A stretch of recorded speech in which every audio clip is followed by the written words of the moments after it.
ঘূর্ণিঝড় ডিতওয়াহুর প্রভাবে শ্রীলঙ্কায় বন্যা ও ভূমিধসে অন্তত ১৫৩ জনের মৃত্যু হয়েছে।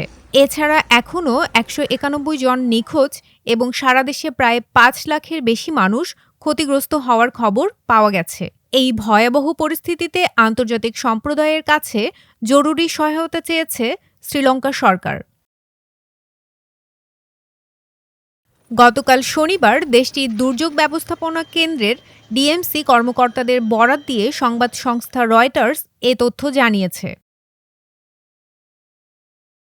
দেশটির দুর্যোগ ব্যবস্থাপনা কেন্দ্র ডিএমসি জানিয়েছে, চরম আবহাওয়ার কারণে সারা দেশে প্রায় ১৫,০০০ ঘরবাড়ি সম্পূর্ণ ধ্বংস হয়ে গেছে এবং প্রায় ৪৪,০০০ মানুষ সরকারি অস্থায়ী আশ্রয় কেন্দ্রে আশ্রয় নিতে বাধ্য হয়েছে। দেশটির দুর্যোগ কবলিত এলাকায় ৭৮,০০০-এর বেশি মানুষকে প্রায় ৮০০টি ত্রাণকেন্দ্রে আশ্রয় দেওয়া হয়েছে।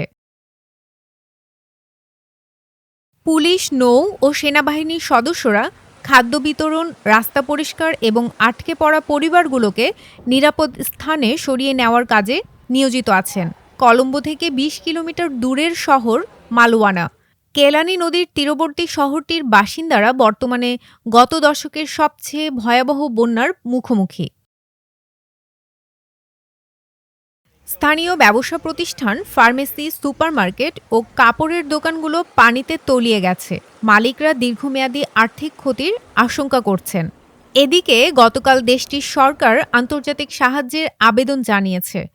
পাশাপাশি প্রায় ৫ লাখ ক্ষতিগ্রস্ত মানুষকে সহায়তার জন্য বিদেশে থাকা নাগরিকদের নগদ অনুদান দেওয়ার অনুরোধ করা হয়েছে।